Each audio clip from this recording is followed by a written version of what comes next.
Welcome everybody. आज हम बात करेंगे गुरु परंपरा पर। और इस वीडियो की शुरुआत से पहले मैं आपसे एक बात कहना चाहूँगा, क्या सही है और क्या गलत है इसका निर्णय लेने वाला मैं नहीं हूँ, क्योंकि ये इसका अधिकार सिर्फ आपके पास है। और जो भी मेरे पास इन्फॉर्मेशन है वो मैं आपके सामने रख दूँगा, और सही या गलत के बारे में सिर्फ आप ही सोचिए, क्योंकि ये जर्नी आपकी है। तो शुरुआत करते हैं अपनी वीडियो को। गुरु परंपरा। अगर गुरु परंपरा को देखा जाए तो ये कहीं ना कहीं श्रीमद् भगवत गीता के चौथे अध्याय और दूसरे श्लोक पर आधारित है, और उसी को फोकस कर कर ये गुरु परंपरा चलती है।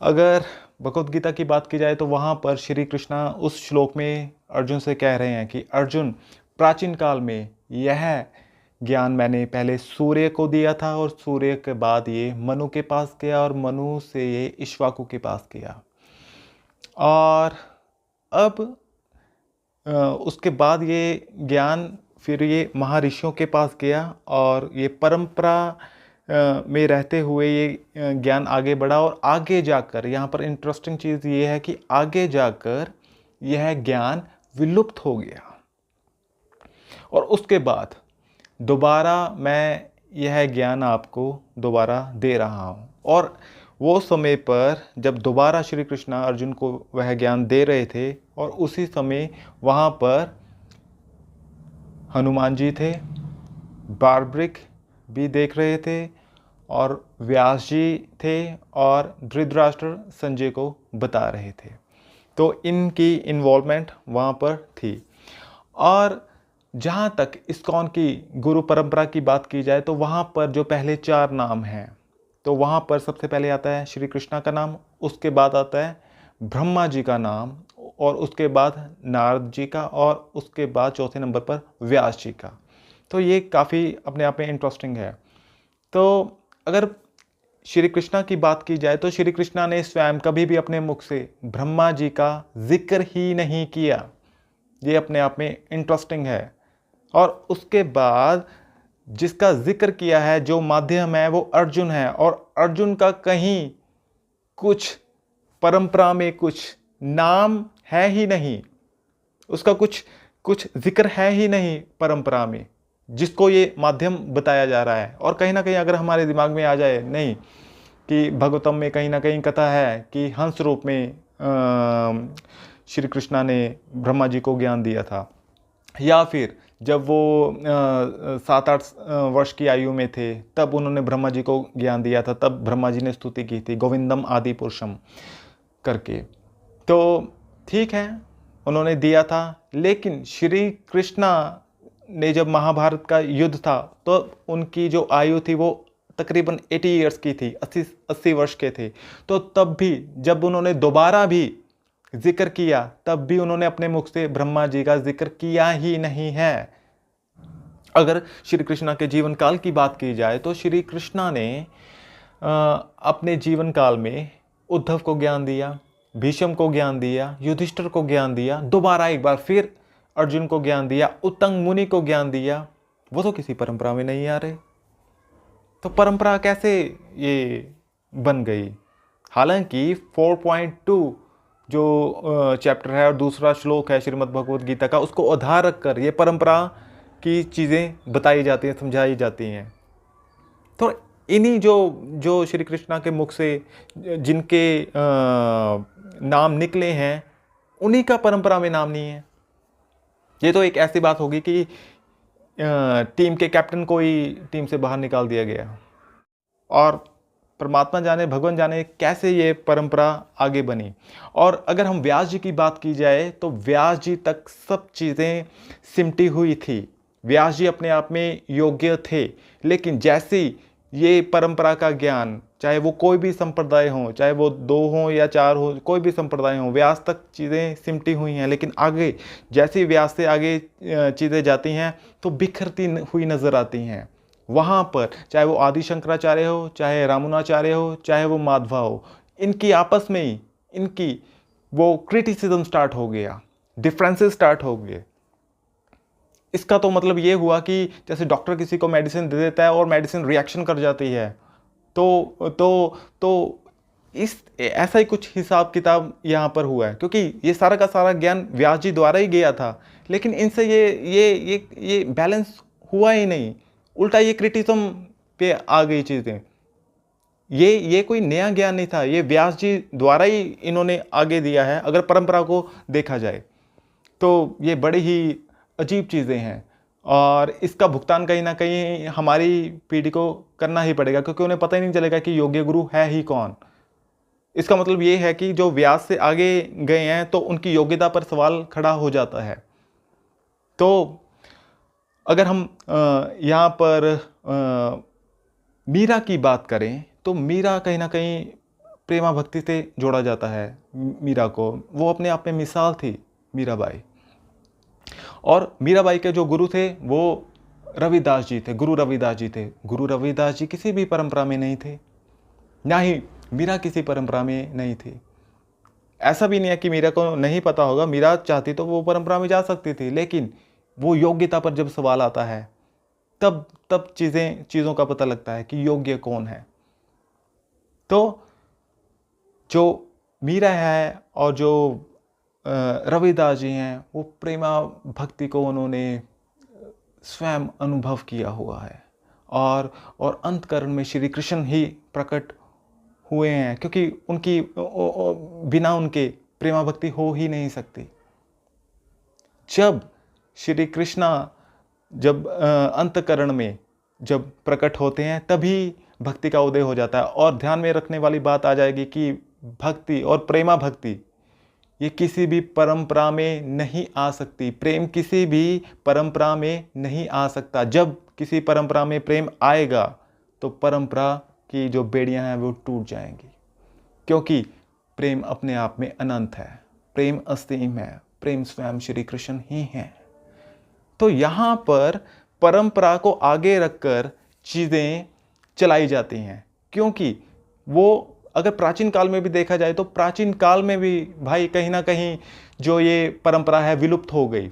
विलुप्त क्यों हो गई? क्योंकि योग्य जिसको ज्ञान का अधिकारी है उसको ज्ञान मिलना चाहिए। अगर अधिकारी कोई योग्य आदमी नहीं होगा, व्यक्ति नहीं होगा, तो अपने आप वो विलुप्त हो ही जाएंगी। जब पहले विलुप्त हो गई है तो क्या गारंटी है कि आगे जाकर जब ये इतनी प्रॉब्लम्स चल रही हैं, इतनी डिबेट्स हो रही हैं, इतना क्रिटिसिज्म हो रहा है, तभी ये कंटिन्यूटी कैसे हो जाएगी? अगर हम चैतन्य की बात करें तो चैतन्य भी जब जगन्नाथपुरी में गए तो उनको भी मंदिर से बाहर निकाला गया है, क्योंकि जब प्रेम जागृत होता है तब हर परंपरा को ये तोड़ता है। तो ये लोगों को पचाई नहीं जाती, जो ये परंपरा चलाने के जो ठेकेदार बने बैठे हैं। अगर हम गुरु की बात की जाए तो गुरु वही होना चाहिए जिसकी माला, जिसका जप तप पूर्ण हो चुका हो। अब बोलोगे कि कैसे पूर्ण, कैसे होता है? पूर्ण का मतलब ये होता है कि जिसको हम पुकारते हैं वो प्रत्यक्ष हमारे सामने या हमारे अंतकरण में प्रकट हो जाए। जैसे कि मीरा ने बोला है कि अंतर मंदिरे जागो जागो माधव कृष्ण गोपाल। उन्हें पता था कि माधव हैं कौन, गोपाल कौन है, उनके पति परमेश्वर हैं। और उन्होंने बोला कि ठीक है, सारी चीज़ ठीक है, लेकिन ये बात तब बनेगी जब आप मेरे अंतकरण में, मेरे हृदय में, मेरे हृदयेश्वर आप प्रकट होंगे। अंतर मंदिरे जागो जागो माधव कृष्ण गोपाल। प्रकट होने से ये भक्ति का उदय होगा। और भक्त और भगवान में कोई अंतर नहीं होता, बिकॉज ऑफ उसका कारण ये है कि अंतकरण में स्वयं श्री कृष्ण ही प्रकट हो रहे होते हैं। तो इसका होना बहुत ही ज़रूरी है। तो आजकल के जो गुरु बने बैठे हैं, तो भैया आप पहले योग्य हो जाओ, पहले अधिकारी हो जाओ। अगर हम भगवत गीता की भी बात की जाए तो भगवान ने भी कहा है कि अर्जुन, इस ज्ञान को अधिकारी जो है, इस ज्ञान के योग्य है, उसी को ज्ञान देना चाहिए, क्योंकि इससे ज्ञान का अपमान नहीं होता। क्योंकि जिसको उस ज्ञान की एक बूंद की भी प्यास हो, हमें उसे देना चाहिए ज्ञान। लेकिन यहाँ पर तो फ्री में श्रीमद् भगवद गीता को बांटा जा रहा है। ये क्या अपमान नहीं है? अगर आप गुरु की बात की जाए तो वहाँ पर जो गुरु है, गुरु वही होना चाहिए जिसे श्री कृष्णा की प्राप्ति हो चुकी हो। कोई है आजकल के समय में जो आपको बोल दे कि हाँ मेरे को श्री कृष्णा की प्राप्ति हो गई हो या मेरे को हो गई है? क्योंकि वही दीक्षा देने के लिए योग्य है और वही अधिकारी है। आजकल के गुरु तो जो बने बैठे हैं वो तो खुद का अभ्यास उनका भी चल रहा है। तो भैया अभ्यास करना कोई बुरी चीज़ नहीं, आप अभ्यास कीजिए, माला कीजिए, लेकिन आप अभी गुरु की श्रेणी में नहीं आए। अगर आप बोल दोगे कि हाँ हमें भक्त बनो, हमें भक्त बनना चाहिए, हमें भगवान की सेवा करनी चाहिए, तो भैया आप कौन होते हो सेवा करने वाले? भगवान के क्या घुटनों में दर्द हो रहा है? नहीं, क्योंकि ये एक भाव है, एक भाव दशा होती है जो स्वयं श्री कृष्ण के हाथों में ही होती है। उन्होंने कैसे प्रकट होना है वो उनके हाथों में है। जो अगर आप बोल दोगे कि जैसा भक्त का भाव होता है वैसे ही श्री कृष्ण प्रकट होते हैं, तो भैया भाव भी तो श्री कृष्ण से ही आता है ना। तो डायरेक्टली इनडायरेक्टली श्री कृष्णा ही सत्ता में, या वही उनका प्रूफ हो रहा है कि डायरेक्टली इनडायरेक्टली वही सत्ता है श्री कृष्ण की, एक ही सत्ता है। तो इसको हम ज़्यादा घुमाने का या अपनी सेवा में या किसी ऑर्गेनाइजेशन में लेके जाने का ये ना प्लीज़ हम प्रयत्न करें, क्योंकि जो रियल भक्त होता है वो किसी भी ऑर्गेनाइजेशन से नहीं होता। जो रियल गुरु होता है वो किसी भी ऑर्गेनाइजेशन से या किसी भी बेड़ियों से नहीं बंधा होता परंपरा की। अगर आप प्रे कर सकते हो तो माता कुंती की तरह आप प्रे कर सकते हो। आप भक्ति की, आप उन्हें प्रे कर सकते हो कि आपको भक्ति प्राप्त हो श्री कृष्णा की। ये हम कर सकते हैं, ये सारा का सारा हमारे शास्त्रों में है। लेकिन हम किसी को प्यार करने की बेड़ियों में नहीं हम डाल सकते, क्योंकि एक प्यार करने वाला व्यक्ति, एक भक्त स्वतंत्र होता है भगवान श्री कृष्ण की तरह। क्योंकि श्री कृष्णा को हम प्रेम का ही रूप है और हम किसी भी तरीके से उन्हें बांध नहीं सकते।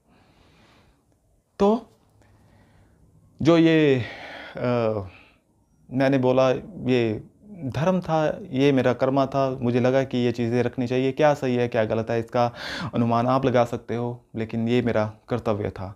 और जहाँ तक गुरु की बात है तो पहले भाई गुरु भी बन जाना कोई बात नहीं, अच्छी बात है, अपनी संस्कृति का ज्ञान देना एक अच्छी बात है, लेकिन पहले योग्य होना बहुत ज़रूरी है। पहले अंतकरण में आपके श्री कृष्ण प्रकट हो जाएं तो आप गुरु बनने के लायक हो। आपको अधिकार है फिर सब चीज़ों को आपको उपदेश देने का, आपको दीक्षा देने का, क्योंकि दीक्षा के पीछे का एक कारण होता है कि संपूर्ण जो आपका योगा बल होता है, योगा अभ्यास होता है, उसको आप सारा का सारा अर्जित किया हुआ ज्ञान आप एक दीक्षा में दूसरे के शरीर में, दूसरे के शरीर में आप कन्वर्ट करते हो, उस एनर्जी को, उस बल को, उस तपोबल को। तो पहले तो आपका तप ही नहीं शुरू हुआ, तो कौन सी दीक्षा दे रहे हैं? इसके पीछे अपने आप में ये जो दीक्षा है, इसके पीछे का रहस्य एक गहन तप है जो पता नहीं कितने अनंत वर्षों से आपने इकट्ठा अर्जित किया हुआ है। वो समेट के जब आप एक अधिकारी, एक योग्य किसी बंदे को देते हो, वो काम करता है। अगर आप परंपरा की बात करेंगे, कितनी भी परंपराएं बन गई, तो कभी ध्यान दिया तो सभी में पुरुष ही पुरुष हैं भाई, कहीं पे स्त्री है? ये सब ठेका हमने पुरुषों ने ले रखा है। तो इसके विपरीत एक मीरा, एक सूर्य की भांति एक चमक रही है जो किसी भी परंपरा में आती ही नहीं है।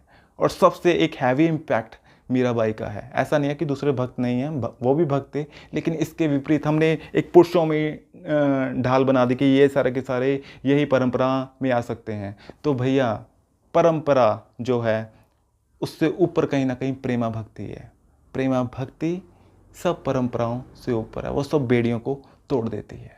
तो आज के लिए इतना ही। तो बाकी क्या सही है क्या गलत है वो उसका निर्णय आप ले लेना। So thank you for watching me. Thank you. Hare Krishna Hare Krishna.